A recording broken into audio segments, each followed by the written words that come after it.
Workplace violence is any action that threatens the physical safety and/or psychological well-being of students, employees, and visitors, or that causes damage to school property. Workplace violence can range from intimidation to verbal abuse to stealing to physical assaults and even homicide. School districts are responsible for having a policy or workplace violence prevention program that provides guidance to employees for reporting threats of violence and handling escalating incidents and physical violence. As a staff member, it's critical that you become familiar with your district's policies and programs. It's everyone's responsibility to recognize and report potentially violent employees and students, and to know how to handle a situation if it becomes violent. If you've never experienced workplace violence, it's easy to think that it won't happen to you. However, statistics indicate that workplace violence is a reason for concern. According to the Occupational Safety and Health Administration, nearly 2 million people in the United States report having been victims of workplace violence each year, while many more cases go unreported. During the 2015 through 2016 school year, 10% of public school teachers reported being threatened with injury by a student from their school. This course is designed to provide basic information regarding awareness and prevention of violence in the workplace. We will explore levels and causes of workplace violence, identify early warning signs, and discuss how to diffuse hostile situations. At the end of the course, you'll have a chance to apply what you've learned during a brief quiz. So if you're ready, let's begin.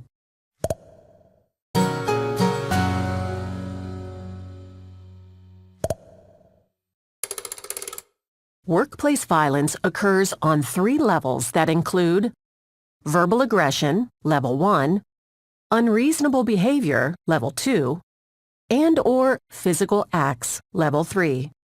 Let's explore each level further.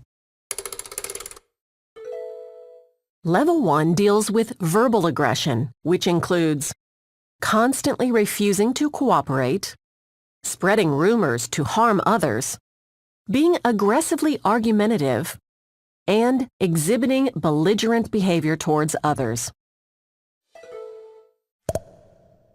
Level 2 encompasses unreasonable behavior, such as refusing to obey school policies and procedures, sabotaging equipment and/or stealing property for revenge, and sending sexual or violent notes to coworkers or managers. Level 3 comprises physical acts, including suicidal or homicidal threats, physical fights, destruction of property, and commission of a murder, rape, or arson. All 3 levels of violence cause damage. Where workplace violence exists, anxiety and depression among employees is fostered. Employees become detached from their work. Absenteeism increases. For example, people call in sick to avoid the perpetrator. The quality of work goes down. Safety becomes an issue and takes up time and resources. Employee and public satisfaction decrease. The school's reputation is harmed. And time and money are spent on addressing the behavior. Always be on the alert for verbal aggression and unreasonable behaviors, as well as physical violence. A coworker who continues to aggressively argue with most of his or her peers is considered potentially violent and could be showing signs of escalating to physical violence. Violence at work isn't limited to acts committed by employees. Violence can be perpetrated by strangers who come onto the workplace premises, such as members of the public, volunteers, vendors, or coworkers, friends, and family. It's important that you are always aware of others' behavior and make a conscious effort to be observant, document, and perhaps even step in to diffuse an interaction that could escalate. Although this course provides general information about how to handle workplace violence, it's important to become familiar with and follow your school's and district's policies. The three most common causes of workplace violence are stress, a violent person, and/or the setting. When these three factors come together, they create a situation that may result in violence.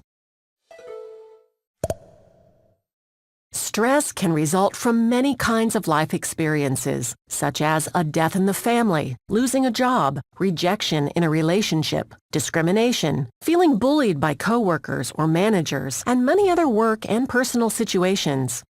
Whether someone's stress comes from their personal life or is related to work, the results of that stress on a person's health are the same. Stress causes increased blood pressure, sleepless nights, and other problems that can make a person act aggressively. Everyone has a different threshold for stress. When certain personality traits are combined with a low threshold for stress or the inability to tolerate stress well, the likelihood for an individual to become violent increases.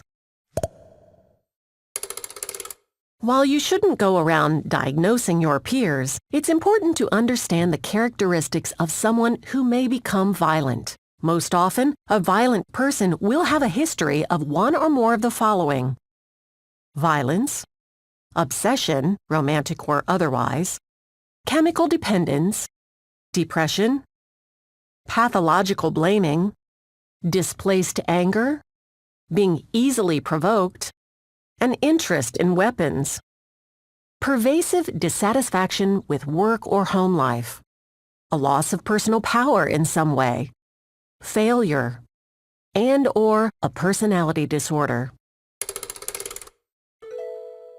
The workplace setting also plays a key role in whether a person may become violent. Workplaces that are prone to have incidents of Level 1 violence with the increased risk of Level 2 and 3 violent acts are those which demonstrate a lack of caring for employees' well-being, don't focus on building a respectful workplace culture, don't effectively handle grievances, ignore reports of aggressive behavior or violence, don't train managers and employees about violence, or don't show a commitment to employee safety. In addition, if the school campus isn't safe for employees and visitors, the likelihood of violence increases. Safety measures might include locked exits, properly lighted parking areas, or emergency exit procedures, for example. On the other hand, school campuses that are safe and focus on building a healthy culture, that minimize stress and handle grievances and reports of aggression effectively, are less likely to experience workplace violence.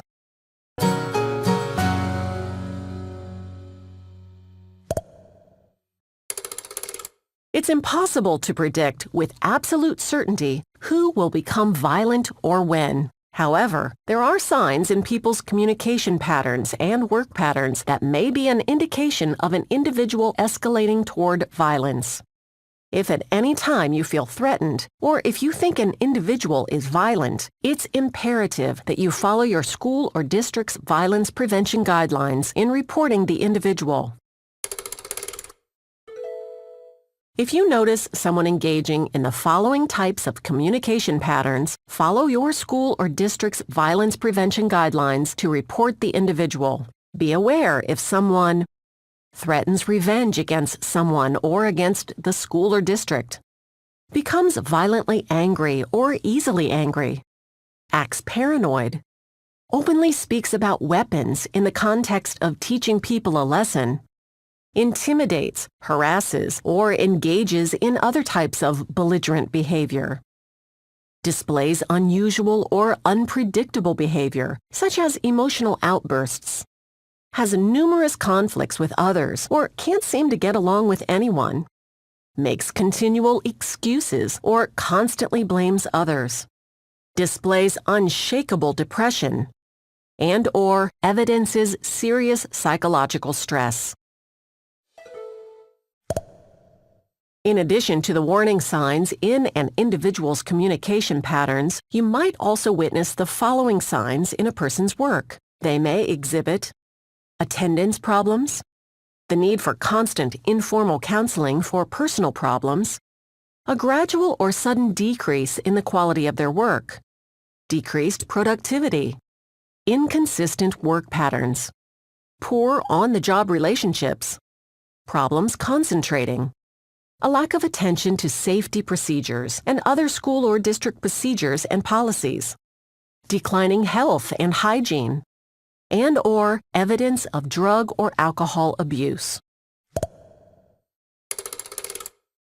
It's also possible for students to become violent. In addition to the warning signs listed previously, you might also witness the following signs in a student: social withdrawal, excessive feelings of rejection, being a victim of violence, whether at home or school, feelings of being persecuted, low school interest and poor academic performance, expression of violence in writings and drawings, uncontrolled anger expressed frequently, patterns of bullying behaviors, history of discipline problems, violence, or aggressive behavior, intolerance for differences in race, gender, or physical appearance, drug and alcohol use, making serious threats of violence, affiliation with gangs, and/or possession of or access to firearms. If you believe a student is violent, follow the guidelines in your district's policies to report the student. When reporting an individual, it's important to be prepared. The more information you provide, the more likely it is that your report will lead to appropriate, effective action. Before you file your report, document the behavior you witnessed with details. Include the who, what, when, where, why, and how for each incident you observed. Collect and provide any tangible information you can. If verbally aggressive emails were sent, for example, print them. And be clear on your own goals. Before you file your report, be sure you can articulate them. Are you simply alerting the authorities about the situation, or do you feel unsafe and need immediate action?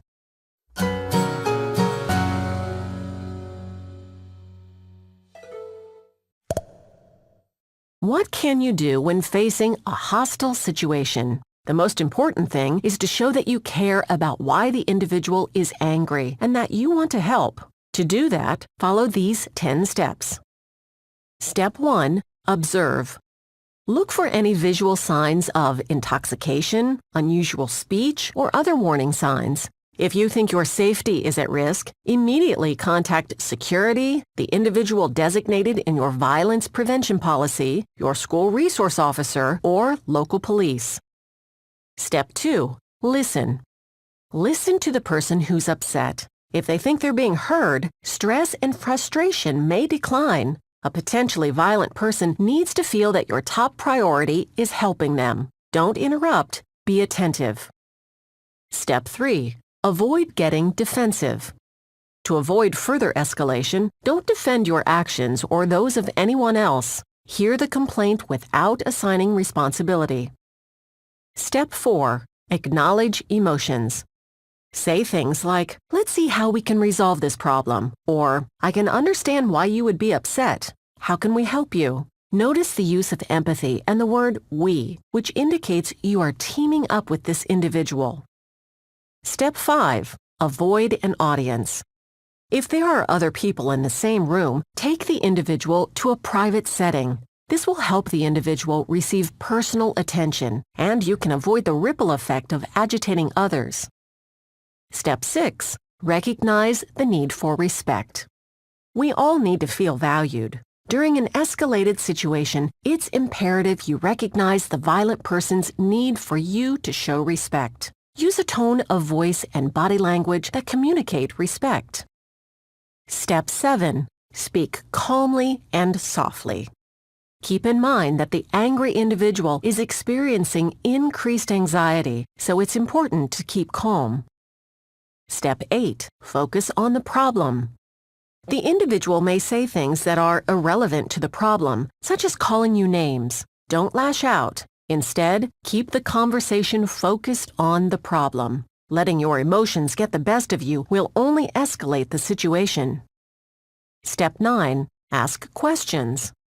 Asking questions that are relevant to the problem and paraphrasing the answers to show you understand are extremely powerful. This shows that you are interested in helping the person.